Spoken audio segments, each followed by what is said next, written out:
Bienvenue sur Destination Crypto, le podcast qui vous emmène sur les sentiers tortueux de la crypto-monnaie. Je m'appelle Thibaut Coussin, je suis auteur et coach crypto. Ma mission, c'est de vous aider à comprendre l'univers de Bitcoin afin que vous profitiez de ce marché en pleine croissance. Si ce sujet vous intéresse, je vous invite à vous abonner et à reprendre un peu de café pour attaquer cet épisode. Vous êtes prêts? Allez, c'est parti.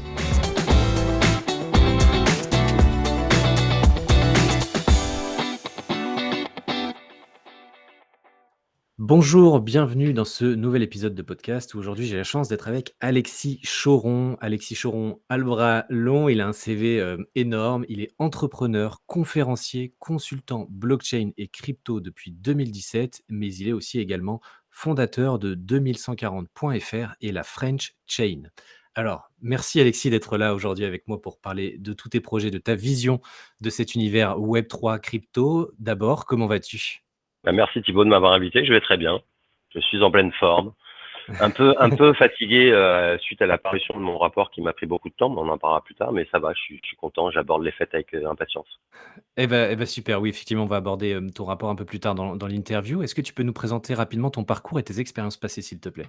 Oui, alors moi j'ai un parcours assez atypique, je suis autodidacte, j'ai pas fait d'études, je suis titulaire d'un baccalauréat A2, donc un baccalauréat littéraire, et tout ce que j'ai fait dans ma vie professionnelle, je l'ai appris par moi-même, je l'ai fait tout seul. Donc, je suis un peu un geek dans l'âme, j'ai eu mon premier ordinateur en 1983.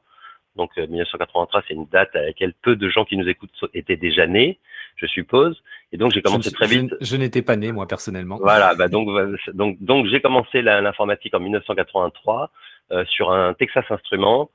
C'était même pas un PC à l'époque, c'était des ordinateurs qui se connectaient à une télévision avec une prise Péritel. Et j'ai commencé à faire de la programmation informatique que j'ai très vite arrêté parce que je me suis rendu compte que je n'étais pas fait pour ça. En revanche, le fait d'avoir eu la chance d'avoir un ordinateur très jeune m'a donné l'envie de m'intéresser à tout ce qui était les sciences et les technologies. Et depuis 1983, je m'intéresse à tout ce qui était nouvelles technologies, sciences, l'histoire des sciences, les principaux scientifiques dans différents secteurs d'activité et autres. Donc ça, c'était mes appétences personnelles pour les sciences et les technologies. Et en fait, après des premières expériences dans la finance à la City à Londres et puis ensuite dans la gestion privée à Marseille, j'ai débuté ma vie d'entrepreneur à 29 ans en créant le premier magazine féminin sur Internet en France en l'an 2000. Puis ensuite, j'ai continué à entreprendre dans l'impression 3D et dans la blockchain. Les trois quarts de ma vie professionnelle, j'étais entrepreneur. J'ai travaillé pour moi.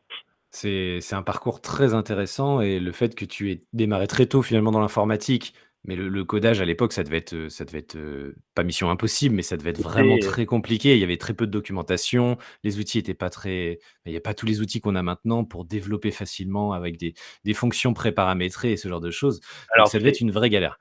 C'était une vraie galère, c'est la raison pour laquelle j'ai pas eu la patience de continuer, parce que pour te donner un exemple de la manière dont on codait en 83, moi je travaillais en langage TI basique, donc c'était du basique natif Texas Instruments, et pour réaliser un petit programme de jeu avec des petits serpents qui tournaient sur un écran, il fallait 400 lignes de code, et 400 lignes de code avec aucune erreur. Si tu faisais une erreur, tu es obligé de recommencer tout ton programme. En fait, à la fois, ça m'a intéressé à la programmation et à l'informatique que je connaissais pas du tout, mais ça m'a découragé parce que c'était une tannée de faire un programme pour voir deux petits serpents tourner sur un écran pendant 10 minutes. Donc très peu de valeur ajoutée sur la qualité des programmes. Et contrairement à Elon Musk, j'ai pas vendu mes premiers jeux vidéo à l'âge de 15 ans après avoir programmé pendant des mois et des mois. C'était vraiment très très compliqué et c'était vraiment destiné à des gens qui avaient l'état d'esprit qui allait avec et ce n'est pas mon état d'esprit en fait. Mais en revanche, ça m'a ouvert l'esprit vers différentes choses et ça m'a incité à me documenter sur des technologies, les nouvelles technologies, les sciences du vivant, les nanotechnologies, les biotechnologies, toutes ces disciplines qui aujourd'hui m'intéressent beaucoup et qui font que j'ai un parcours, on va dire, un background assez généraliste en fait. Je suis un geek qui est pas un codeur, je suis un geek qui est pas un développeur, donc je suis un faux geek, un demi-geek, je sais pas comment on peut dire ça comme ça. Mais je suis en revanche un vrai connaisseur de tout ce qui est nouvelles technologies et sciences, l'histoire des sciences, les principaux scientifiques de différentes disciplines et tout. Ça, c'est mon truc. Donc, j'ai une bonne culture générale scientifique, en fait, qui a commencé dans les années 80 et qui se poursuit aujourd'hui. Donc, ça fait plus, plus de 40 ans quasiment que j'ai une culture scientifique qui s'agrandit au fil des années, quoi. D'accord. Ce qui est très intéressant, c'est que tu es autodidacte, que tu as appris énormément de choses, par toi-même et que tu Ouais, as finalement commencé dans la finance à la City à Londres. City à ouais, c'est Londres, ça. c'est quand même, enfin, je pense assez prestigieux. Comment tu C'est as top. fait? Parce que maintenant qu'on valorise tellement tout ce qui est diplôme, le parcours qui doit être sans faute pour obtenir le meilleur job possible. Toi, tu es le «contre-pied parfait» entre Ah, moi, j'ai guillemets. pas de diplôme déjà pour commencer, Voilà, j'ai zéro voilà, tu es diplôme. Ouais. le contre-pied parfait de quelqu'un qui réussit et qui a démarré dans la finance, sans avoir de diplôme. Comment ça s'est passé ce début? Juste, est-ce que tu peux faire un petit zoom là-dessus? Parce qu'en plus la finance, c'est intéressant parce qu'on va parler après de crypto et de web 3, donc Mmh. c'est une thématique intéressante. Alors moi, je suis parti en 97 habiter à Londres avec mon amie qui est la mère de ma fille, depuis, qui est devenue la mère de ma fille, qui avait beaucoup de connexions dans la finance à Londres. Moi, je n'y connaissais rien du tout. Elle était partie, elle, pour un job d'avocate. Et à l'époque, moi, j'avais pas de job. J'écrivais un bouquin en fait. Quand je suis parti à Londres en 97, j'ai écrit deux romans en fait, deux et demi. Euh, Ça c'était enfin c'est des plaisirs personnels. L'écriture, c'est un plaisir personnel. C'est un truc que j'ai dans le sang parce que j'ai une famille qui est dans le journalisme depuis les années 1875. Il y a 8 générations de journalistes et de patrons de presse dans ma famille. Donc j'adore écrire. Mais je me suis retrouvé donc entre deux eaux. J'étais en train d'écrire un bouquin glandouillé un peu à Paris et mon ami à l'époque m'a dit je pars m'installer à Londres, est-ce que tu me suis? J'ai dit ok, mais j'ai pas de boulot, je sais rien faire de particulier. Elle me dit on va te trouver un truc et j'ai de fil en aiguille rencontré le patron d'une banque américaine à Londres qui m'a embauché comme stagiaire et ça a duré un peu plus d'1 an. Ça m'a permis d'acquérir les bases de la finance parce que je n'ai fait rien du tout à la finance. De même Et que je connaissais rien. tu faisais quoi dans ce 1er job du coup dans la J'étais ce finance? qu'on appelle FAIT, c'est-à-dire Financial Advisor in Training, c'est-à-dire j'étais dans un programme de training de conseiller financier en fait.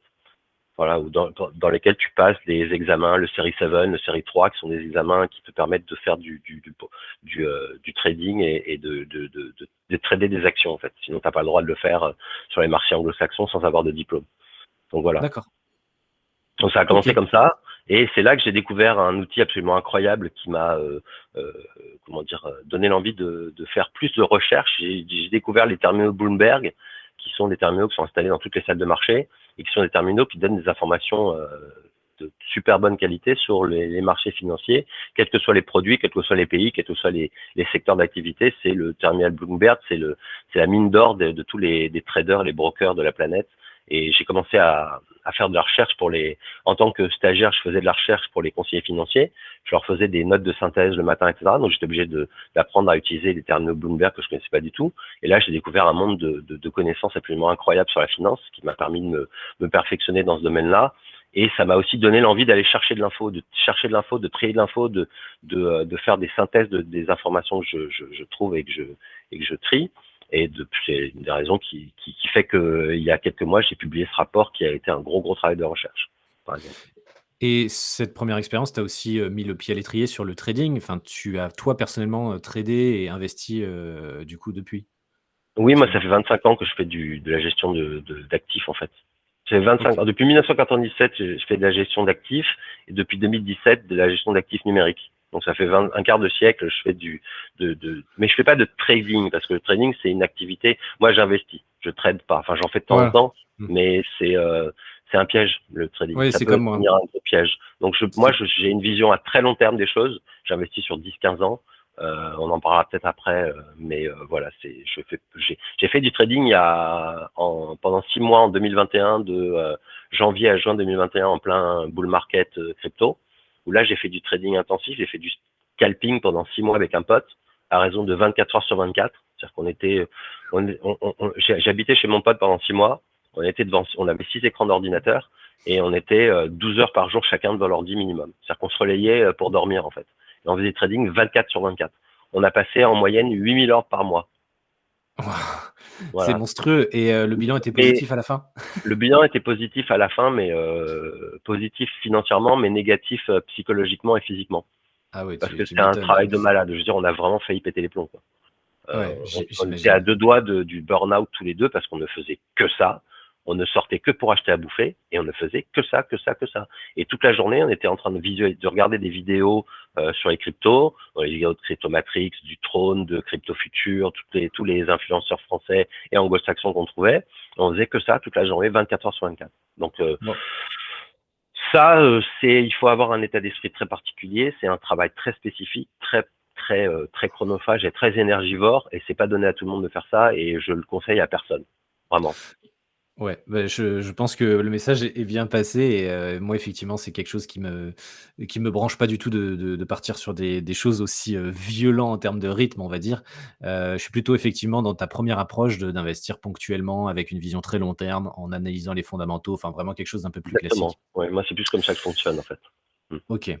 Et alors je rebondis, tu as parlé d'actifs numériques, on y vient. Tu as de l'expérience toi dans la finance, dans la photographie, dans l'entrepreneuriat. Qu'est-ce qui t'a séduit le plus à travers les cryptos et la blockchain?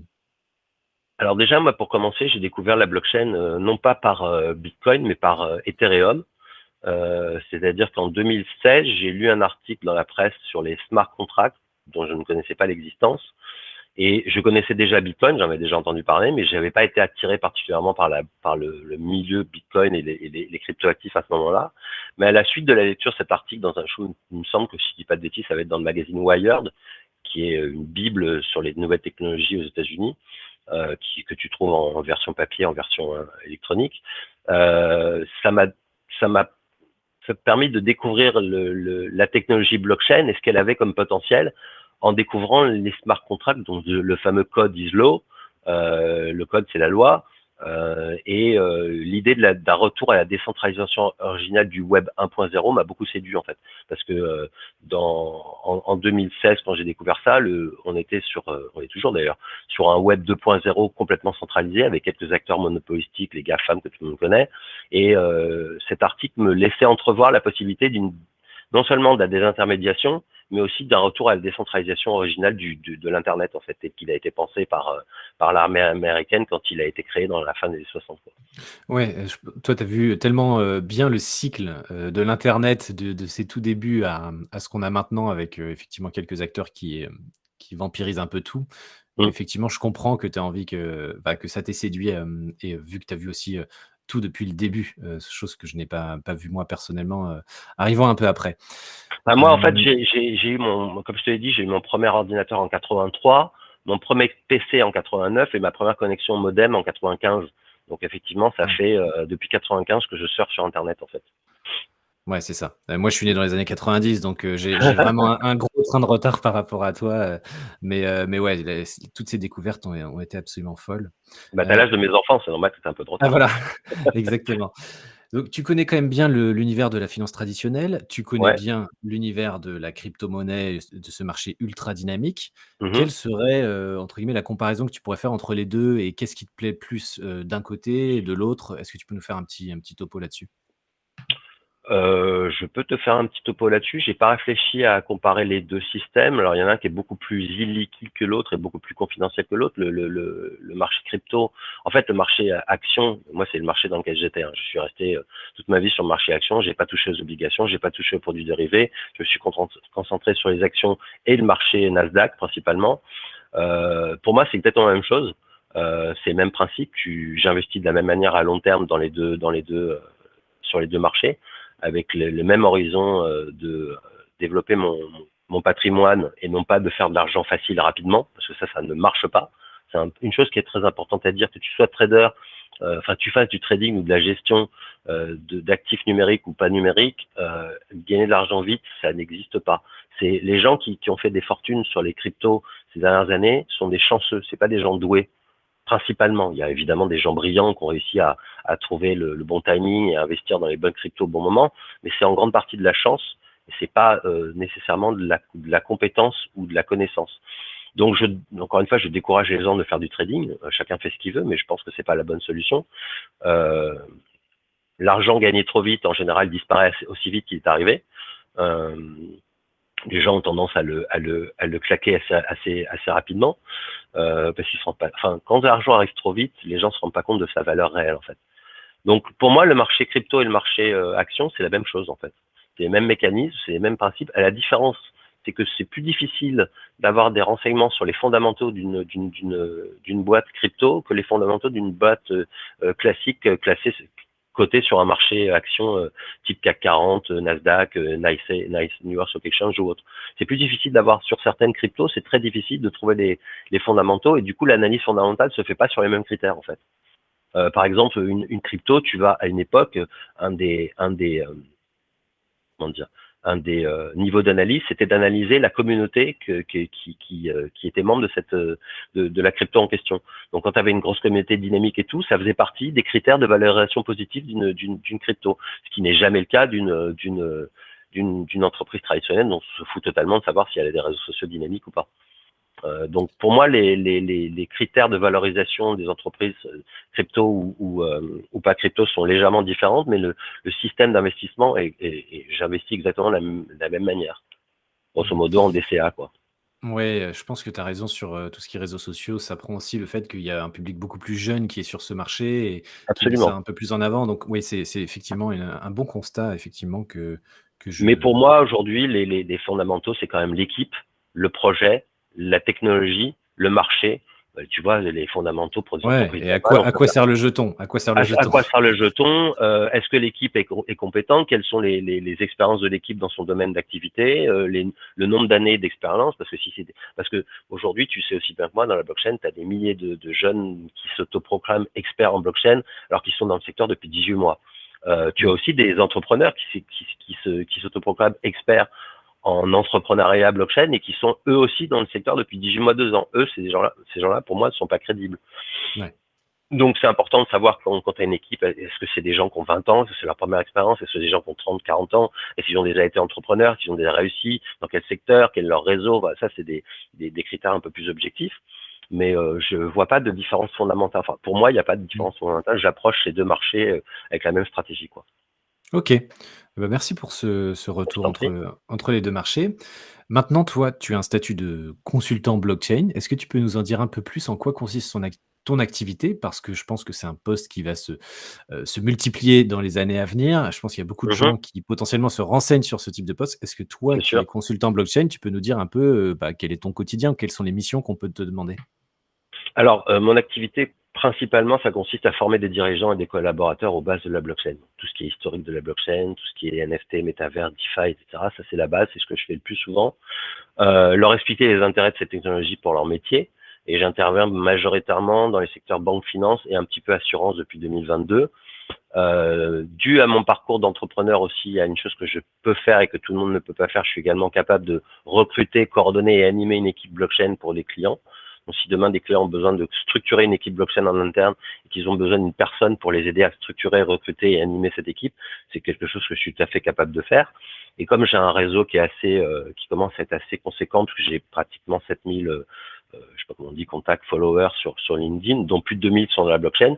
Je suis également en mesure de sourcer et superviser des intermédiaires de qualité pour mes clients. Sachant que, on en parlera après, mais le fait que j'ai créé la French Chain et que je sois ancré, je mets même des guillemets, mais un peu au cœur de cet écosystème, parce que j'étais en contact avec tous les chefs d'entreprise que j'ai identifiés, donc un peu plus de 250 entreprises en France qui sont dans mon annuaire, ça me permet d'avoir une bonne connaissance des acteurs du marché, de pouvoir dire à mes clients, je vous conseille de travailler plutôt avec ces gens-là qu'avec d'autres, et donc d'aller chercher des compétences, que ce soit des compétences freelance ou des compétences au sein d'entreprises spécialisées dans des secteurs blockchain spécifiques.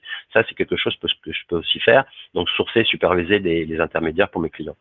Et tu as un constat qui est effectivement, il y a de plus en plus d'entreprises qui recherchent ce type de profil. C'est vraiment une denrée rare, si je puis dire, et il y a de plus en plus de demandes là-dessus.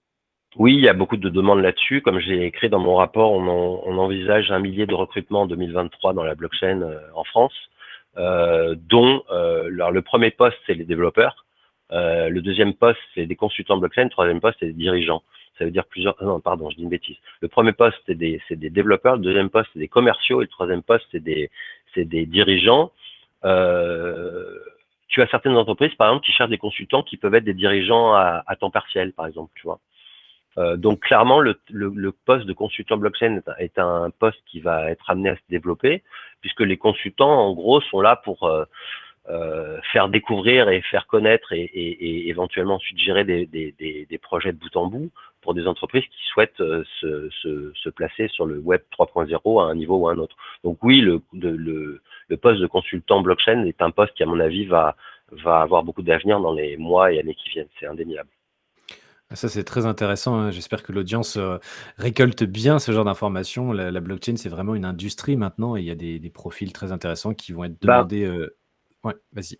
juste pour dire qu'effectivement, c'est une industrie en plein essor et que dans le rapport que j'ai écrit, on en parlera encore tout à l'heure, mais j'ai identifié, enfin, j'ai pas, je me suis appuyé sur une infographie qui existait déjà, qui a été créée par On-Chain Jobs.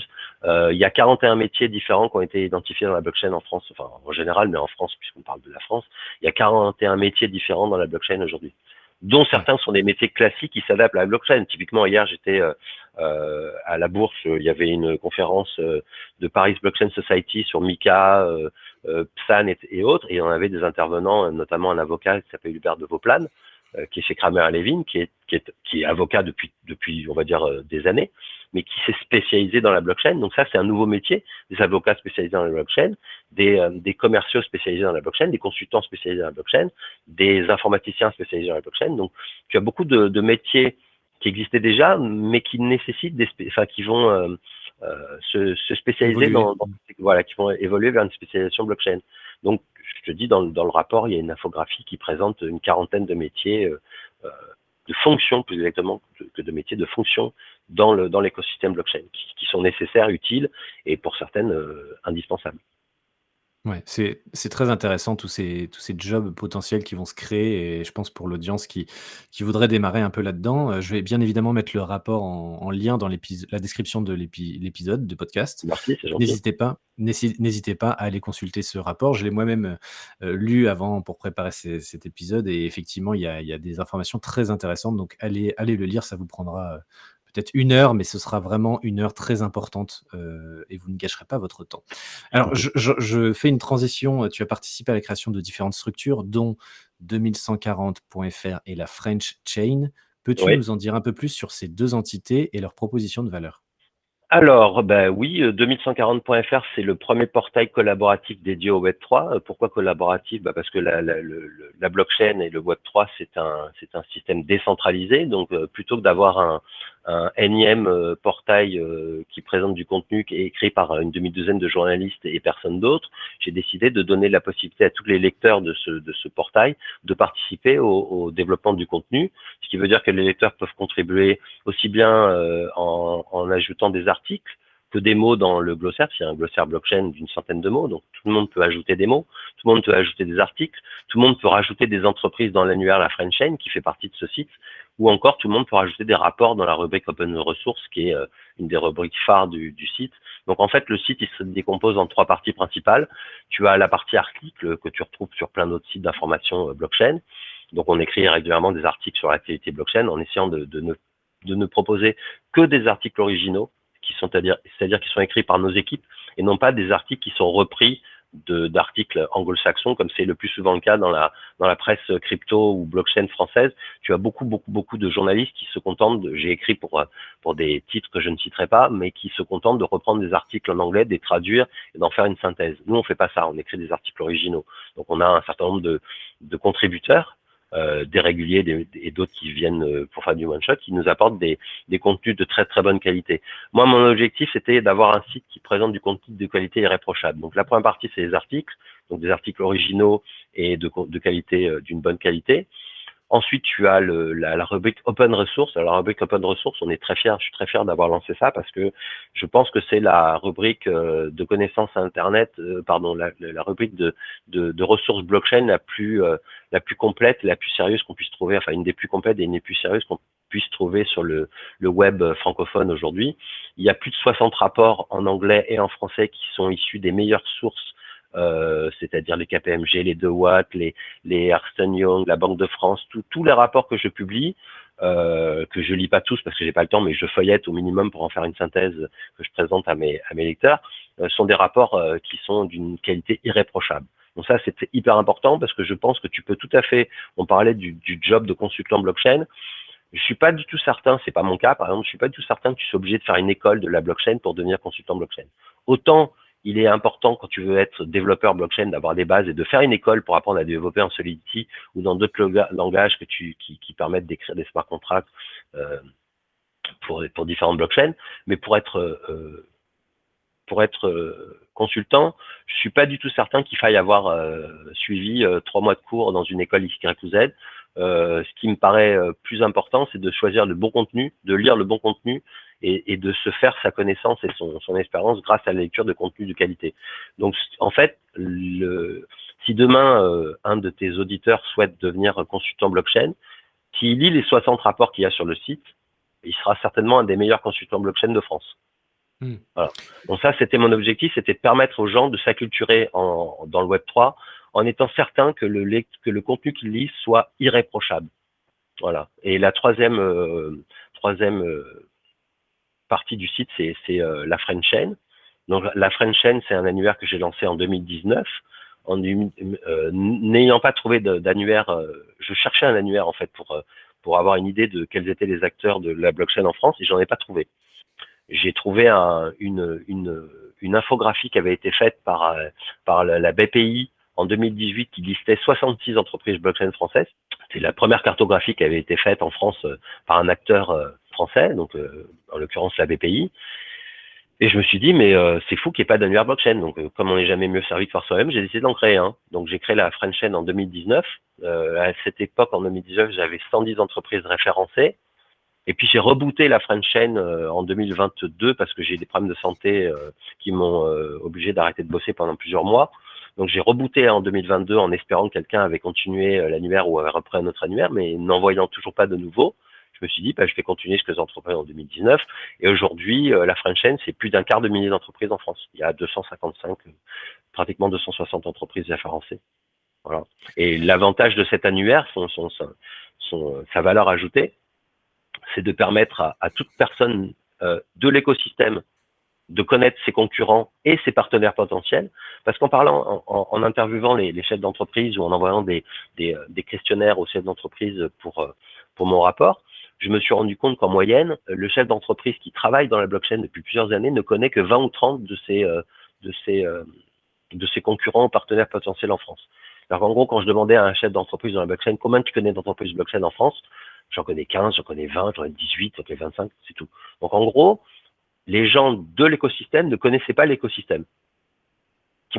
Donc en fournissant ce rapport et en proposant cette infographie, cette cartographie exhaustive de la blockchain en France, je permets d'un côté aux acteurs de l'écosystème de mieux connaître leur écosystème, l'écosystème dans lequel ils travaillent eux, et donc d'identifier à la fois des partenaires potentiels et des concurrents potentiels. Et aussi, je permets aux gens qui ne sont pas dans la blockchain, dans le Web3, de découvrir de qui est fait cet écosystème, qui travaille dedans, dans quel secteur d'activité, et comment éventuellement trouver demain un prestataire dont on a besoin pour faire passer sa boîte dans le Web3. Ouais, c'est deux outils qui sont très intéressants, que ce soit 2140.fr ou la French Chain, c'est vraiment des outils qui peuvent être utilisés un peu par tous et Ouais, par tout le monde, que je ouais. recommande. Ouais. Et Quel même que soit moi, ton niveau, en fait. L'idée étant que si tu es un débutant, tu trouveras du contenu pour les débutants, et si tu es un confirmé, tu trouveras aussi du contenu pour les confirmés. Tu as bah ouais. Mm. le dernier rapport que j'ai publié de mémoire sur la open resource, c'est le mémoire de thèse de David Chaume qui date de 1982 sur la blockchain. Donc, enfin à l'époque, ça n'avait pas la blockchain parce que le terme est arrivé plus tard, mais c'est un des tout premiers travaux de recherche sur des réseaux distribués et la possibilité d'échanger de la valeur au sein d'un réseau distribué. Bah, typiquement, ça s'adresse à des gens qui ont une très bonne connaissance de la blockchain et du Web3 et qui ont aussi une bonne connaissance de tout ce qui est codage et programmation. Donc c'est pas un rapport qui s'adresse à tout le monde, mais il y a aussi des rapports ou des infographies ou des images que tout le monde peut lire et sur lesquelles tu peux apprendre des choses très intéressantes. Tu as notamment une infographie qui donne une 50aine de cas d'usage de la blockchain. Ça intéressera des gens, y compris des débutants, qui savent pas trop ce qu'on peut faire avec la blockchain et qui, à travers une infographie très simple, auront une idée beaucoup plus précise de ce dont est fait ce secteur, en fait. Même moi, à mon niveau, je me rends compte que ces deux outils peuvent m'être utiles, que ce soit pour trouver des gens qui partagent des informations très intéressantes que je pourrais inviter, par exemple, dans le podcast. Donc, qui font Absolument. des articles sur la Mmh. plateforme, qui font des articles très intéressants, qui sont intéressants à mettre en valeur et que je pourrais inviter pour le podcast. Et même pour la Mmh. French Chain, l'annuaire, c'est une mine d'or pour trouver des acteurs intéressants qui peuvent mettre en avant des projets. Donc, rien qu'à mon niveau, C'est déjà très intéressant pour moi, donc c'est certain que ça va apporter énormément de valeur à plein de gens. Bah, je suis content parce que c'est vraiment l'idée, c'est ça, quoi. C'est vraiment d'aider les gens à s'acculturer. Moi, j'ai déjà, en fait, j'ai commencé ce style de travail quand je travaillais dans l'impression 3D. Et pourquoi je me suis mis à faire des conférences quand j'étais au départ, j'étais un entrepreneur dans l'impression 3D, mais j'avais jamais fait de conférence de ma vie. Et en fait, en écoutant les journalistes ou en lisant des articles, en fait, il s'est passé la même chose dans l'impression 3D que dans la blockchain. C'est-à-dire que les journalistes, ne connaissant pas ce secteur d'activité, se sont mis à raconter tout et n'importe quoi à ce sujet.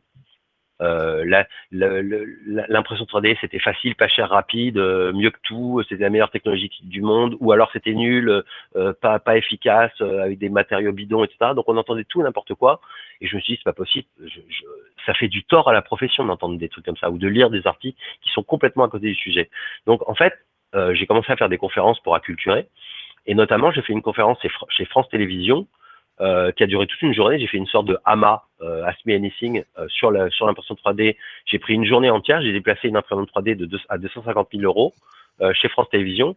On a fait les bustes de David Pujadas, d'Élie Doucet, de tous les journalistes un peu connus de l'époque. Et tous les journalistes de la rédaction de France Télévisions sont venus.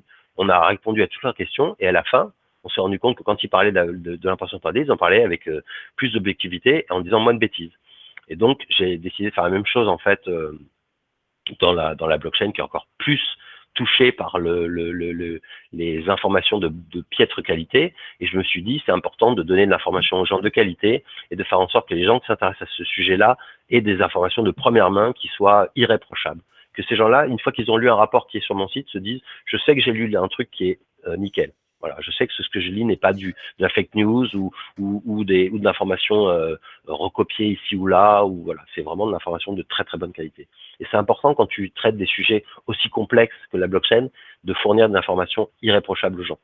Et puis ça, c'est Ouais. aussi mon historique familial d'une famille de journalistes depuis 175 ans. Je suis la 8e génération de journalistes, que j'ai moi-même créé un site féminin dans les années 80, enfin 2000, le premier magazine féminin sur Internet, le premier hebdomadaire français féminin. Donc voilà, j'ai le journalisme dans le sang et l'information. Aujourd'hui, c'est avec les réseaux sociaux et les nouvelles plateformes de diffusion d'informations, tu as tout et tu as à boire et à manger. Et principalement beaucoup d'informations de piètre qualité, y compris sur LinkedIn. Hein.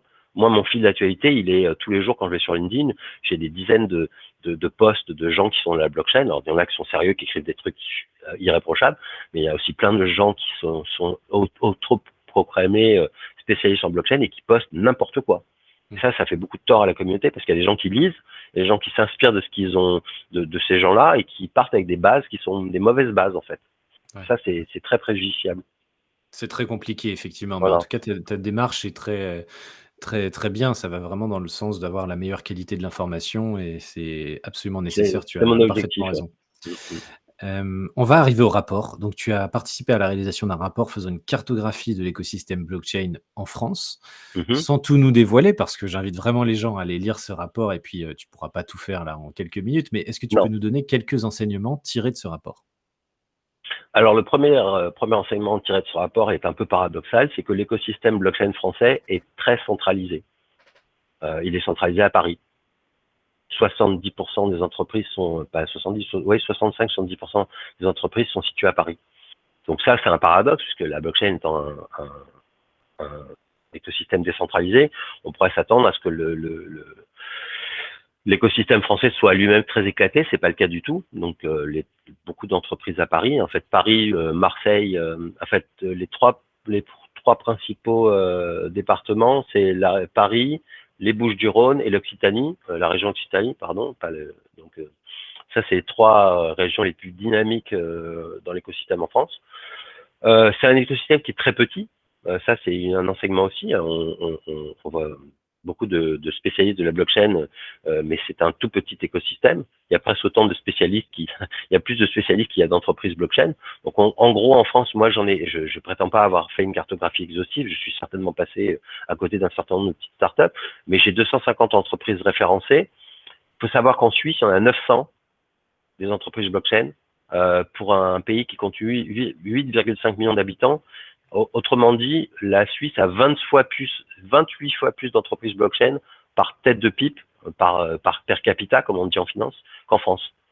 Donc, C'est 900 énorme. entreprises, 900 entreprises pour un pays de 8 millions et demi d'habitants, 250 entreprises pour un pays de 66 millions d'habitants. Donc, c'est un petit écosystème. Une autre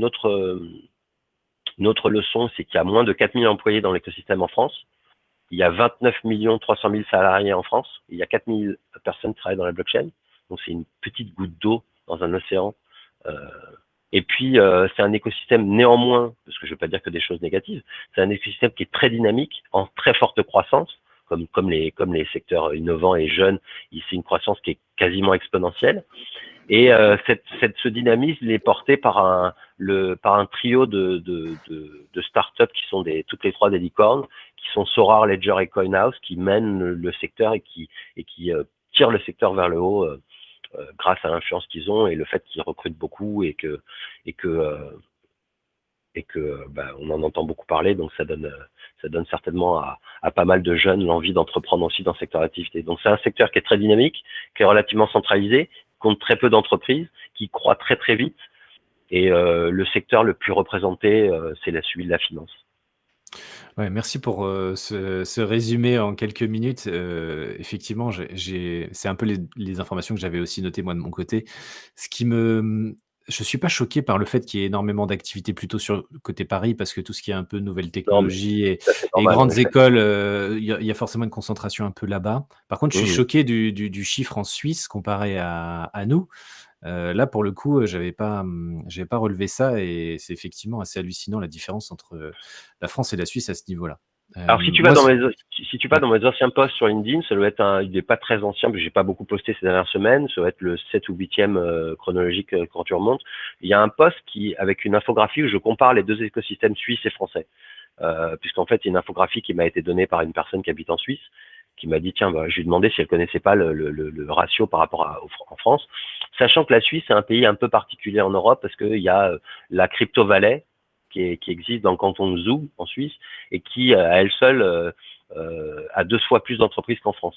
Donc le canton de Zoug en Suisse, il y a 2 fois plus d'entreprises blockchain dans ce canton en Suisse que dans toute la France. ah ouais. Pas loin de 500, grosso modo. Si tu regardes, faut regarder l'infographie, parce que sur cette infographie, j'ai comparé la carte que j'ai sortie de mon rapport avec tous les départements dans lesquels il y a des boîtes, et j'ai trouvé la même carte en Suisse avec tous les cantons et le nombre de boîtes par canton. Donc on est à 860 boîtes.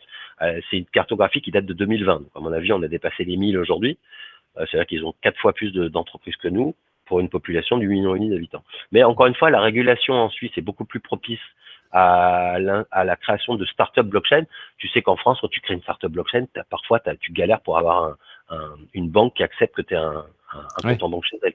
Ça, en Suisse, ça n'existe pas. ouais. Parce que la réglementation suisse est beaucoup plus souple et beaucoup plus adaptée à l'essor des entreprises blockchain. Et de fait, et puis aussi la fiscalité est plus intéressante en Suisse, évidemment. Donc il y a beaucoup d'incitations à créer plus sa boîte en Suisse qu'en France. Donc la Suisse est dynamique pour ces raisons-là. Mais t'as pas le même dynamisme en Espagne, en Italie ou au Portugal. On est plus ou moins tous sur une dynamique équivalente. La Suisse est un petit peu particulière en Europe, on va dire. Ouais. Effectivement, ouais, c'est intéressant ce retour. Moi, je connais effectivement des gens qui sont partis en Suisse parce que c'était beaucoup plus simple en termes de conditions pour mener leur boîte, à bien, et puis leur croissance. Mmh. Autre chose que je souhaite souligner, mais là, c'est purement pour un retour personnel, parce que moi, j'ai interviewé pas mal de gens dans le podcast maintenant, une vingtaine de personnes, et ce que je vois, c'est que, en plus de tous ces chiffres que tu me donnes, il y a aussi plein de jeunes, c'est vraiment des gens masqués, mais tout plein de jeunes qui se lancent dans des projets Web3, mais en parallèle de leurs études, et moi j'en ai Mmh. interviewé, quelques-uns, 4 ou 5 je crois dans le podcast. C'est assez impressionnant en fait, ils sont déjà bilingues, ils s'intéressent un peu à tous les projets crypto, ils lancent leurs projets avec soit des collections de NFT, soit un jeton au cœur d'un projet. Alors ils sont pas forcément rentables, ils ont pas forcément une entité dédiée à ça, mais ce que je constate, Mmh. c'est qu'ils sont ultra sensibilisés à ça, et ils font leurs armes en ce moment, et dans quelques années, ils pourront exploser parce qu'ils auront mis les mains dans le cambouis, ils auront le bagage technique nécessaire, et ils pourront proposer vraiment de belles choses. Donc il y a Mmh. un peu tout ce réservoir, un peu masqué, qu'on peut pas prendre en compte dans les statistiques, parce que c'est un peu des projets personnels, des passions Mmh. qui se créent à droite à gauche. Voilà, c'était juste ce que je voulais ajouter. Est-ce Mais tu que as tout à fait raison. C'est mmh, intéressant de voir d'ailleurs la fracture générationnelle entre guillemets. Moi, je suis un vieux, j'ai 52 ans, mais je suis même pas un vieux. Je suis un troisième âge pour le secteur blockchain par rapport à quasi quasiment toutes les personnes que je rencontre ont 20 ans de moins que moi, hein. Pas toutes, heureusement, il y en a qui sont plus âgés même. Mais je veux dire, principalement, tu as raison de le dire, c'est un secteur qui va être, et ça, j'ai eu l'occasion de le dire la semaine dernière dans une conférence à laquelle j'étais invité, il y a un vrai fossé générationnel pour la blockchain. C'est une technologie qui est complexe. Alors je te dis pas que les gens de 50 ans peuvent pas comprendre la blockchain, hein, c'est pas ce que je dis, mais je pense qu'effectivement les générations Y et Z sont typiquement les premiers consommateurs de NFT et les premiers consommateurs de métavers, par exemple. Tu vois, ça tu trouveras pas beaucoup de gens de 50 ans et plus qui sont acheteurs de NFT ou qui ont eu déjà des expériences dans les métavers. Ça, en revanche, tu connais peut-être des gens de mon âge qui sont dans la DeFi, qui font de la gestion crypto ou autre, mais en fait, tu as, en fonction des générations, des intérêts qui divergent par rapport à la blockchain et aux différents sous-ensembles de la blockchain ou du Web 3. Alors, encore une fois, les générations YZ, à laquelle tu appartiens, je suppose Y plutôt que Z, tu vas t'intéresser aux NFT, au métavers. Ma génération à moi, X, c'est plus la finance, les cryptos, l'investissement, mais on va dire qu'on est moins sensible aux NFT, en tout cas ces NFT type Bored Club ou autres, qui sont des collections de NFT sans grand intérêt à mes yeux. Évidemment, je m'intéresse plus aux NFT en tant que place de concert qui permettent d'avoir des avantages sur les choses, ou les NFT dans le luxe, ou des applications qui sont plus concrètes et avec plus de valeur ajoutée que juste le NFT pour mettre sur ton profil LinkedIn. Donc il y a un fossé générationnel, il y a un intérêt en fonction des générations pour différents sous-ensembles ou sous-secteurs de la blockchain ou du Web3. Ouais.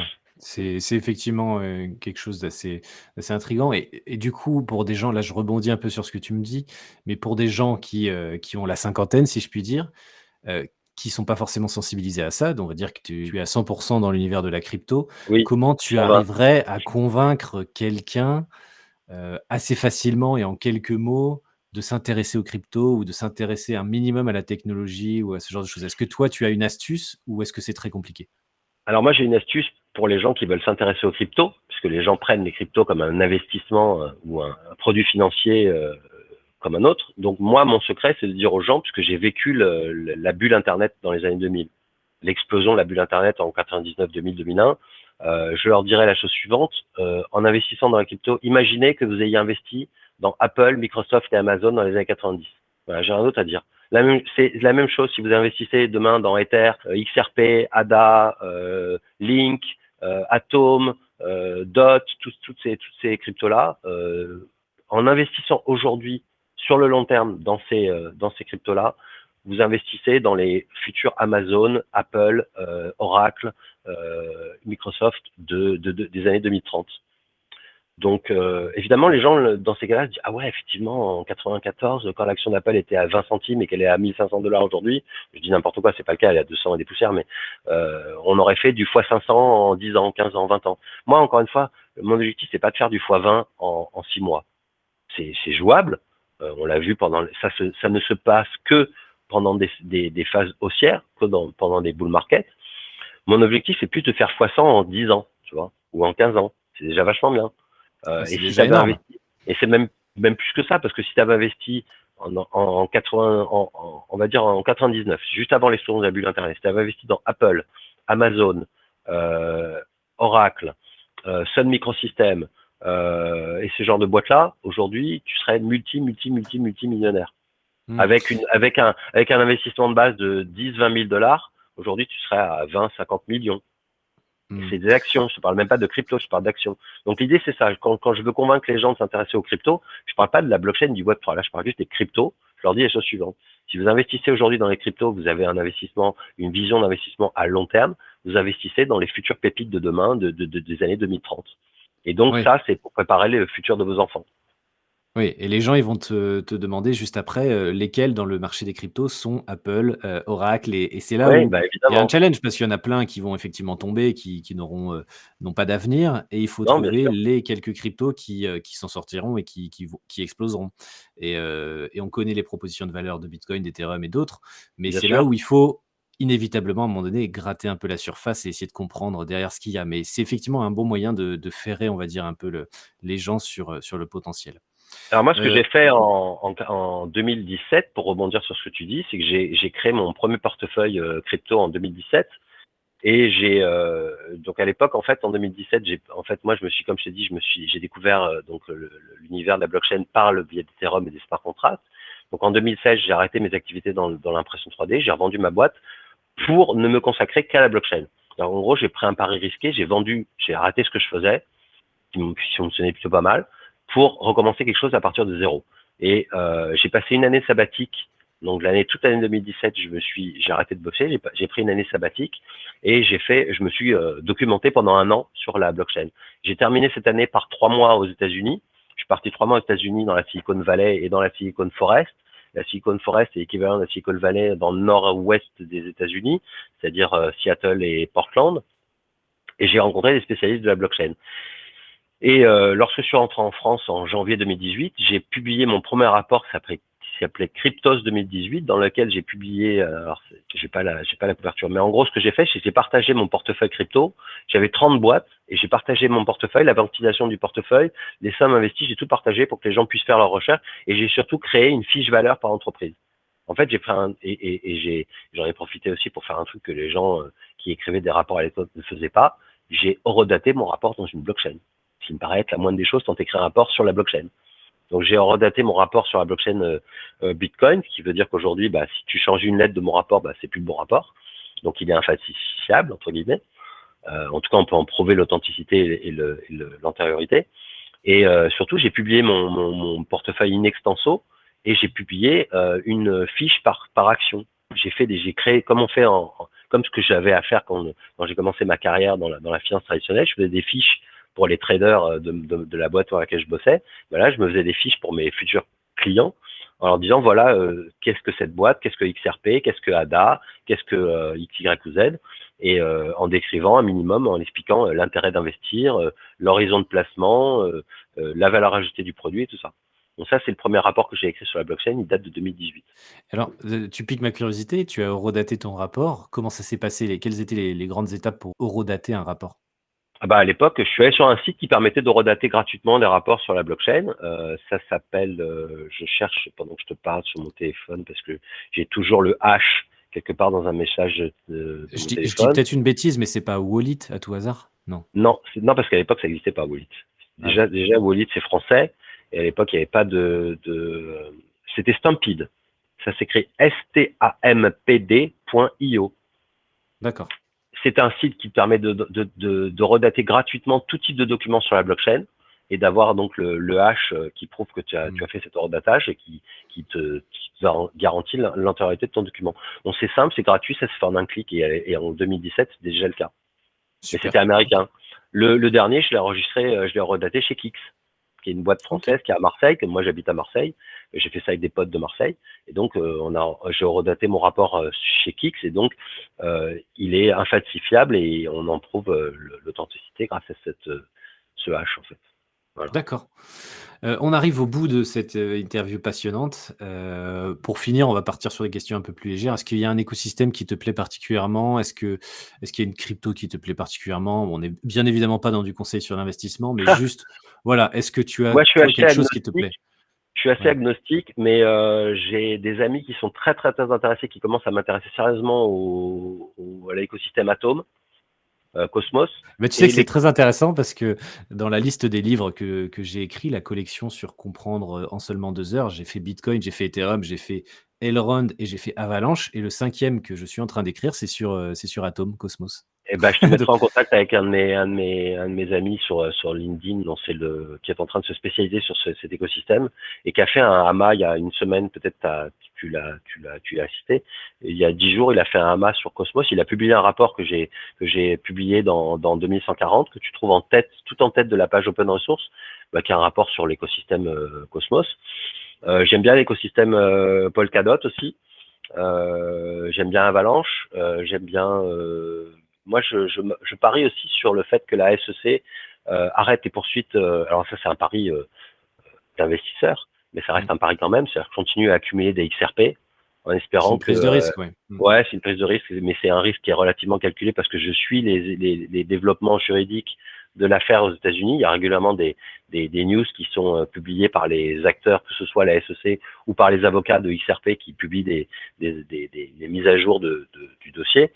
Et je continue à parler là-dessus en espérant que la SEC lâchera les basques de XRP et dans ces cas-là, ça pumpera, à mon avis, beaucoup. Ça, c'est un pari un peu risqué. Mais sinon, moi, je suis dans les fondamentaux. J'ai principalement mes investissements sont dans les 20 plus grosses cryptos. Ouais, ok. En fait, moi, je fais mes recherches dans les 100 premières et ensuite je réduis à une dizaine de 10-15 titres max, grand max. Quand je fais du trading, j'avais 70 titres, mais c'est de la folie. T'as même pas vraiment enfin, c'est là que tu commences à avoir mal à la tête toute la journée et tu commences à stresser plus que de raison quand as 70 titres en portefeuille et que tu trades toute la journée sur une grosse partie de ces 70 titres, tu perds ton, Tu perds le fil. Bah, c'est mieux de se tu perds le concentrer fil. sur, Ouais, ouais, ouais. quelques actifs que de vouloir être partout et de faire un peu n'importe quoi Et, et de et, passer à euh, côté de l'essentiel. et pour être très honnête, la plus grosse pondération dans mon portefeuille, ça reste Bitcoin. Ouais, bah, c'est, un peu le entre guillemets «la base», hein, chacun fait ce qu'il veut et tout ça, mais c'est vrai que bitcoin, ça reste, le socle, d'un portefeuille.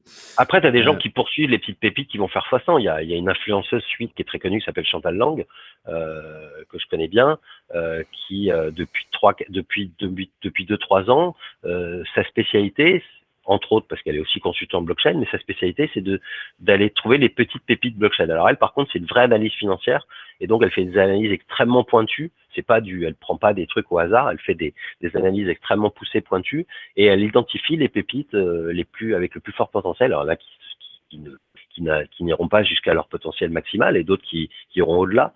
Mais je trouve que c'est une stratégie que moi à un moment j'avais commencé à faire ça. J'avais un portefeuille qui avait une demi-douzaine de grosses positions et j'avais 10% de mon portefeuille qui était consacré à n'importe quoi.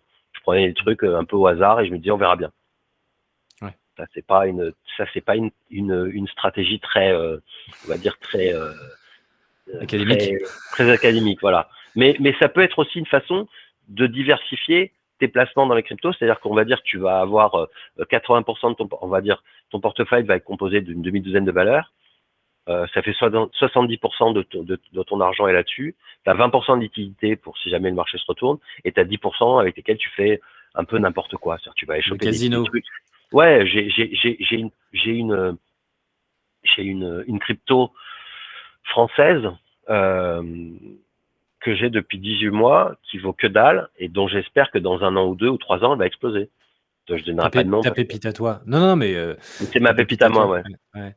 Mais chacun a sa technique. De toute façon, le Bah, si, je principal, vais c'est dire comment elle s'appelle d'investir. quand même, je vais dire quand même laquelle c'est parce que je trouve que c'est une super boîte, c'est Ternoa. D'accord, avec les capsules temporelles, là. Enfin bon, Voilà, c'est ouais. ça. Et je trouve que c'est un super concept.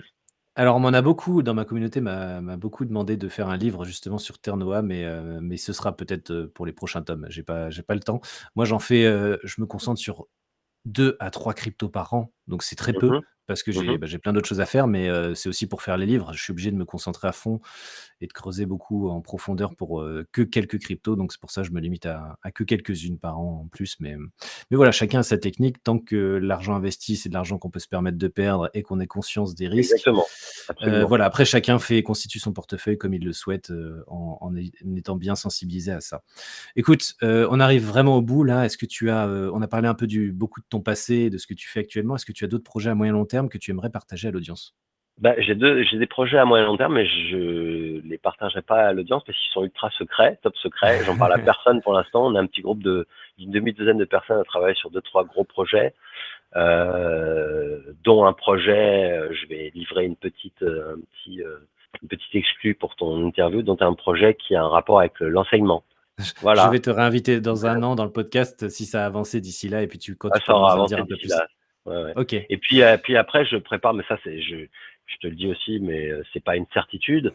Je prépare une soirée de lancement French Chain pour l'année 2023. Je sais pas encore quel moment de l'année 2023 parce que c'est un gros morceau. En fait, ma première activité dans la blockchain, ma toute première boîte que j'ai montée, ça s'appelait Smart Carbon en 2018 et c'était la première société qui était spécialisée dans les événementiels blockchain. En fait, j'ai organisé des grosses soirées autour de la blockchain que je présentais moi-même, que j'animais, pour faire de la culturation auprès des chefs d'entreprise, décideurs privés et publics à Marseille, parce que c'est là que j'habite. Enfin, j'habite à Paris et à Marseille, mais à l'époque, j'habitais que à Marseille. Et donc, j'envisage de faire une soirée de lancement, puisque j'ai déjà organisé pas mal de soirées à Marseille, à Paris cette fois, pour le lancement de la French Chain avec une partie des acteurs de l'écosystème et une partie d'entreprises qui font pas partie de l'écosystème, qui sont des potentiels clients des acteurs de l'écosystème. Ok. Voilà. Et ça, je peux pas t'en dire plus, je ne sais pas du tout encore quand ça sera fait. C'est un truc qui va nécessiter plusieurs mois de préparation, donc quelque part en 2023. Plutôt, à mon Ok. avis, fin du premier semestre ou début du second semestre. Mais voilà, ça, c'est deux gros projets sur lesquels je bosse en ce moment. Ok, bah écoute, merci déjà d'avoir partagé quelques petits éléments là-dessus. Avec plaisir. J'hésiterai pas à te réinviter effectivement dans l'année 2023. Merci Alexis, merci d'avoir partagé Merci tout à ça toi. avec nous. Merci de la part de l'audience parce que je pense qu'il y a plein d'informations très utiles. Bonne continuation. Je te dis à très bientôt pour un prochain épisode. Salut à tous. À bientôt.